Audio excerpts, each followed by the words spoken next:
नमस्कार, आप देख रहे हैं 4 PM। मैं हूं आपके साथ सिमरन। देश में लोकसभा चुनाव को लेकर सभी दलों में गहमा गहमी का माहौल व्याप्त है। सभी पार्टियां अपने आप को बेहतर साबित करने में जुटी हुई हैं और जनता के बीच पहुंचकर अपने अपने काम गिना रही हैं और एक दूसरे पर वार पलटवार का दौर जारी है। विपक्ष भाजपा के तानाशाही रवैये समेत इलेक्टोरल बॉन्ड, महंगाई, बेरोजगारी समेत तमाम मुद्दों को लेकर हमलावर है, जिसको लेकर बीजेपी दावा कर रही है कि विपक्ष अपनी हार की वजह से परेशान है। इसके चलते विपक्ष आरोप लगा रहा है, लेकिन देश की जनता को बीजेपी की सच्चाई बताने की जरूरत नहीं है। देश की जनता को बीजेपी की सच्चाई पता है कि देश में इस समय कैसा माहौल व्याप्त है। भ्रष्टाचार, अपराध चरम पर हैं, अपराधी लगातार क्राइम कर रहे हैं, देश की महिलाएं सुरक्षित नहीं हैं, लगातार क्राइम का ग्राफ बढ़ता ही जा रहा है। देश में शिक्षा का स्तर बेहद चिंताजनक है। सरकार का शिक्षा की तरफ कोई ध्यान नहीं है, बस कागजों और भाषणों के माध्यम से दिखाया जा रहा है कि देश में शांति व्यवस्था कायम है, कहीं भी किसी भी प्रकार की कोई अराजकता नहीं है, देश की जनता खुशहाल है।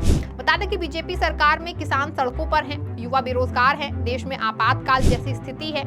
बीजेपी बस अपने शौक और सत्ता में काबिज रहने की लगातार प्लानिंग कर रही है कि किस तरह से जनता को गुमराह करके देश को गुलाम बना दिया जाए। वहीं चुनावी मौसम है, जनता वोट करने से पहले सरकार के काम को लेकर आपस में चर्चा कर रही है। चारों तरफ सरकार के कामों को लेकर चर्चा हो रही है। जनता सरकार के विफलता को जान और समझ भी रही है। वहीं सरकार अपनी विफलताओं को छिपाने के लिए रोज एक से बढ़कर एक झूठ बोल रही है और जनता को लुभाने का प्रयास कर रही है। वहीं आलम यह है कि बीजेपी के अंदर ही कलह खत्म होने का नाम नहीं ले रही है। देश में यूपी के बाहर दूसरे सबसे बड़े लोकसभा सीट वाले राज्य में सीट शेयरिंग को लेकर अभी भी उलझी हुई है। आपको बता दें, सीट बंटवारे को लेकर के अभी भी कुछ साफ नहीं हो पाया है। वहीं महाराष्ट्र में बीजेपी सांसद से लेकर कार्यकर्ता तक सभी नाराज हैं, जिसकी नाराजगी भी देखी जा सकती है। महाराष्ट्र की सियासत में बीजेपी के नेता सांसद साथ छोड़ रहे हैं और पार्टी पर गंभीर आरोप लगा रहे हैं, जिसको लेकर सीएम शिंदे को कुछ समझ नहीं आ रहा है। महाराष्ट्र में एक बार फिर सियासी पारा हाई है। जनता भी बीजेपी की मानसिकता को समझ चुकी है। बता दें कि सीएम शिंदे जिन उम्मीदवारों को चुनावी मैदान में उतारने की सोचते हैं, बीजेपी हाईकमान द्वारा उनको मना कर दिया जाता है, जिसके चलते सीट शेयरिंग नहीं हो पा रही है। जबकि पहले चरण का मतदान 19 अप्रैल को होना है, जिसके लिए सभी उम्मीदवारों ने अपना नामांकन कर दिया है और चुनाव को धार देने के लिए जनता के बीच पहुंच रहे हैं। जनता को लुभाने के लिए नई नई तरकीब निकाल रहे हैं और जनता से तमाम वादे भी किए जा रहे हैं, जिसको देखते हुए बीजेपी में घबराहट व्याप्त है। महाराष्ट्र को लेकर बीजेपी डरी हुई है, जिसके चलते उम्मीदवारों का चयन करने के लिए बहुत सोच विचार कर रही है। बता दें कि यही डर बीजेपी की तानाशाही को ले डूबेगा। वहीं बीते 2 चुनावों में भारतीय राजनीति की नई पटकथा लिखने वाला पश्चिम भारत इस बार भी चर्चा का विषय बना हुआ है। बता दें कि 2 केंद्र शासित और 3 राज्यों का 78 लोकसभा सीटों वाला ये क्षेत्र भारतीय राजनीति के कई सवालों का जवाब देगा। बता दें कि सीटों की राजनीतिक ताकत की दृष्टि से नहीं, बल्कि हिंदुत्व और विरासत पर असली दावेदारी के सवालों को लेकर ऐसे जवाब जो सियासत में नई इबारत गढ़ेने का काम करेंगे।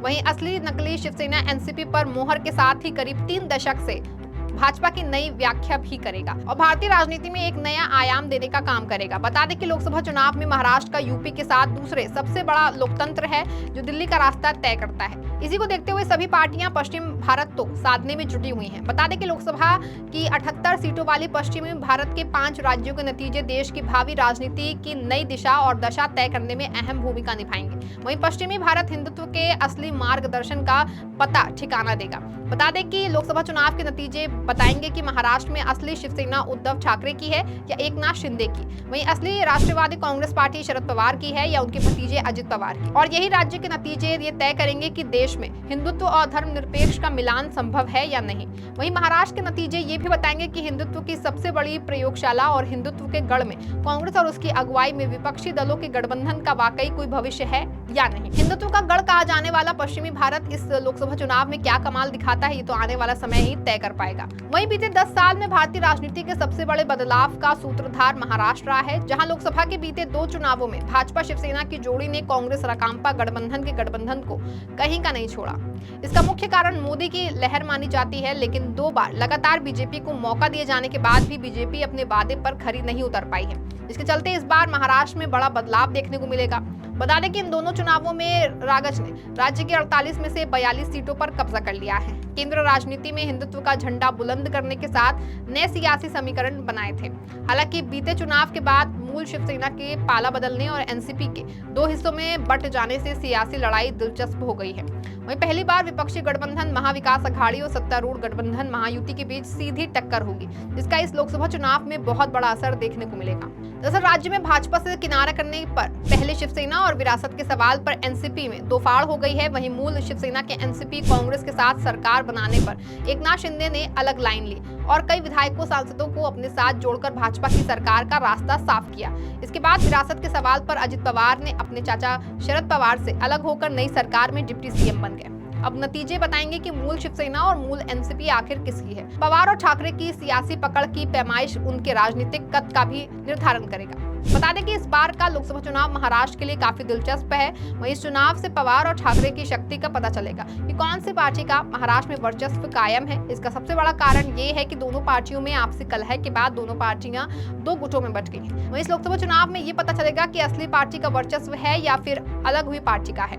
बता दें कि मूल पार्टियों में टूट के बाद ये चुनाव शरद पवार और उद्धव ठाकरे के लिए करो या मरो की जंग की तरह है। वहीं पुराना प्रदर्शन दोहराने में नाकाम रहने के बाद पवार और ठाकरे भारतीय राजनीति में इतिहास बन सकते हैं। वहीं अगर इसके उलट इनका बेहतर प्रदर्शन भाजपा को करारा झटका दे सकता है। तो भाजपा की रणनीति शिंदे और अजित के बहाने हिंदुत्व और ग्रामीण महाराष्ट्र का निर्विवाद सबसे बड़ा खिलाड़ी बनने की है। भाजपा उद्धव की बाला साहेब ठाकरे की विरासत पर ग्रहण लगाने के लिए उनके चचेरे भाई राज ठाकरे के भी संपर्क में है और लगातार बीजेपी महाराष्ट्र में अपनी नाक बचाने के लिए राज ठाकरे से संपर्क कर रही है और ठाकरे को अपने साथ लाने के लिए भरकस प्रयास में कर रही है। वहीं अब देखना ये होगा कि राज ठाकरे बीजेपी में शामिल होते हैं या फिर महाराष्ट्र में नई इबारत लिखने के लिए बीजेपी से किनारा ही करेंगे। ये तो आने वाला वक्त ही तय कर पाएगा। इस खबर में फिलहाल बस इतना ही। ऐसी तमाम राजनीतिक खबरों के लिए बने रहें और देखते रहें 4PM। धन्यवाद।